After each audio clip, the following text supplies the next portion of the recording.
So, hey, any update on the Earpods that monitor your brainwaves for your boss? You think I'm kidding? The newest way to monitor attention is through a device like this one.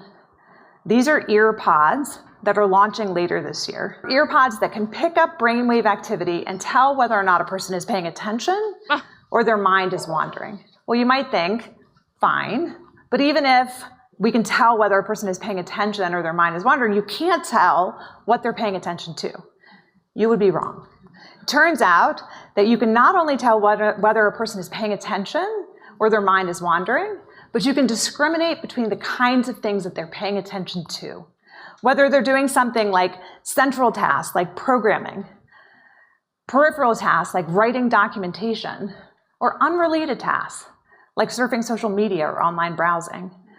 When you combine brainwave activity together with other forms of software and surveillance technology, the power becomes quite precise. So that doesn't sound scary at all, does it? I mean, what possibly could be, I don't know. Oh, a world in which your boss spies on your brainwaves? Huh. So that was Nita Farahany, and she's Duke University professor proposing earbuds for employers to read the thoughts of their employees. You don't need that. I can tell you right now what they're thinking. They're thinking that their boss is a fascist control freak psychopath piece of shit, but they need the effing money, so they show up. Nita Farahany, a Duke University professor and futurist, gave a presentation at Davos about neurotechnology that is creating brain transparency, something I previously associated more with a bullet to the head. The new technologies, which Farahany says are being deployed in workplaces around the world, may prove to be nearly as destructive. No kidding. The earbuds can tell when you're distracted from your job. They can tell how tired you are. They already have train operators using them and mining operators, all in the name of workplace safety. Because what could be safer than turning yourself into a robot? They include a variety of wearable sensors that read the brain's electrical impulses and can show how fatigued you are, whether you're focused on the task at hand or if your attention's wandering. According to Farahany, thousands of companies have hooked workers ranging from train drivers to miners up to these devices already in the name of workplace safety. She paints a picture of a near future in which every office worker could be fitted with a small wearable that would constantly record brain activity, creating an omnipotent, omnipotent record of your thoughts, attention, and energy that the boss could study at leisure. No longer would it be enough to look like you're working hard. Your own brainwaves could reveal that you were slacking off.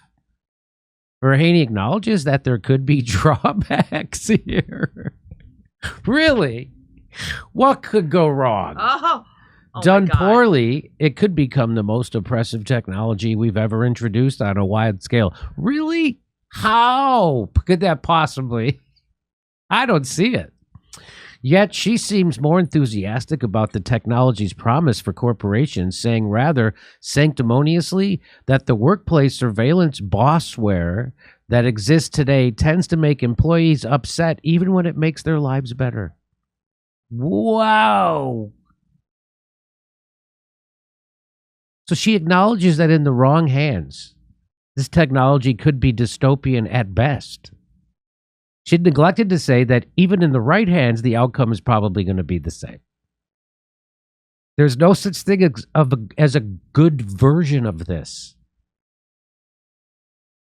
But she is optimistic because her bosses hired her to be the woman that everybody is mean to when they find out what this shit is. She also displayed a slide showing that 9 out of 10 employees say they waste time at work every day, and opine that perhaps there was good reason for employers to want to keep tabs on everyone after all. This is the sort of logic that makes sense to people whose jobs consist of flying to Switzerland for international conferences rather than, say, working at a gas station or just working. That's what I would say. Farahany is a very smart person, but her professional milieu may have lulled her into falsely believing that corporations will not do the most unspeakable acts imaginable in order to make an extra dollar of profit. She argues that these technologies offer promising benefits for people to improve their own experience at work, and that as long as we make a choice to use it well and operate from a starting principle of cognitive liberty to protect individual choice, the future of workplace surveillance can be one in which workers and businesses alike are made stronger by the slow evolution of our brains into cybernetic, connected, measured mechanisms. Yes, technologies offer promising benefits for people to improve their own experiences at work, as long as we make the choice to use it well. And there's nothing I want more than a good little worker bee for someone who can't wait to replace me with a frickin' robot, right? Or a Google delivery bot. When we were little, we were told that robots were coming and that they were going to make our life easier in the future. They didn't tell us that we were going to be the robots, because that's what this makes people. A little bit more. One need to be a futurist to divine how this will go. One need not be a futurist to divine how this will go. Bossware is common today in the form of less flashy but equally invasive technologies of all sorts. What workers type and what they look at, how long they are inactive on their keyboards, how they drive, where they stop, when they apply the brakes, how direct the route is they take.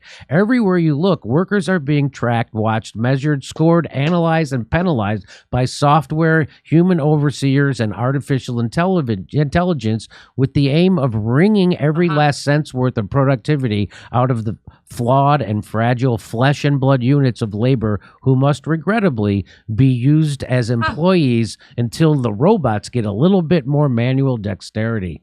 All of this raises the question, what exactly is your employer buying when they give you a paycheck? For bosses, the answer is simple: everything. It's a bedrock principle of capitalism that the employer owns the employee. For centuries, of course, employers actually owned people. Even after they were forced to give up slavery, they tried to maintain the greatest possible degree of control. Coal companies own the houses their workers lived in. The Chamber of Commerce owns local politicians who create the public policy that governs the towns where workers live.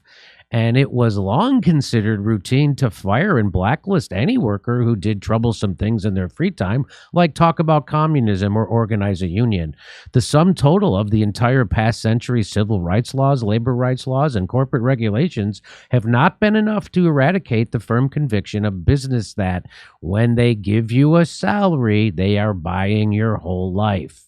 In this light, it becomes clear that granting companies the ability to monitor our brainwaves is not a slippery slope so much as it is a one-way superhighway to panopticon. I don't even know what that is. Can you look that up? Tell me what that word is. Yep. Panopticon? Panopticon. I like, every once in a while, it's good to use a word that you got to look up. The time in our day that belongs to us rather than to commerce declines further.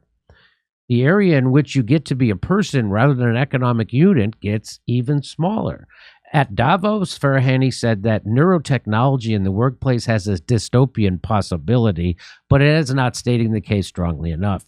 Absent stringent regulation, it has dystopian certainty. The panopticon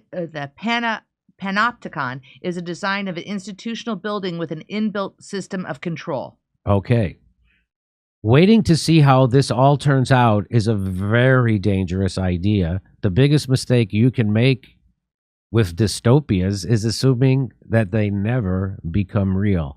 So just in summation, we should make the bosses wear the headset so the employees know what the company really thinks of them. How about that? Rules for thee, but not for me. That is some pretty dystopian shit.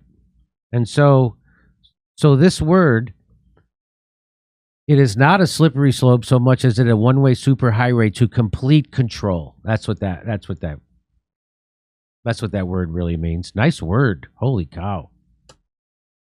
Okay, enjoy your work. Enjoy the WEF future run by Bill Gates and Jeff Bezos and BlackRock. We have a new sponsor, and it's CB Distillery. It's called CB Distillery, and you know what you use CBD for. You could use it for, well, this is called daytime synergy, ladies and gentlemen. And Steph's been actually That's using. been the one that I've been using. So, Steph, you've been using this daytime synergy. Yes. And you take a little dropper and you put it like this, and then you put it under your tongue. And you count for like 45 seconds, and then you'll swallow it. Oh, is that what you do? You put it like about 30 to 45 seconds under your tongue. Mm-hmm. And you know what? The flavor is fine. Again, it tastes smooth in a good way, like fresh cut grass. I know that sounds bad, but it's good in a good way. And so, Steph, you've been using it. Have you noticed a difference? You know what? I like to think I have noticed a difference. I haven't taken something like that. Have you noticed a difference? Yes, I have. What's the difference? I feel like I have more energy, especially in the afternoon. When I start like kind of fading, I feel more focused. Oh, so you have noticed a difference? Yeah. You've been taking the CBD oil. She has. This morning you told me you had more energy. Yep.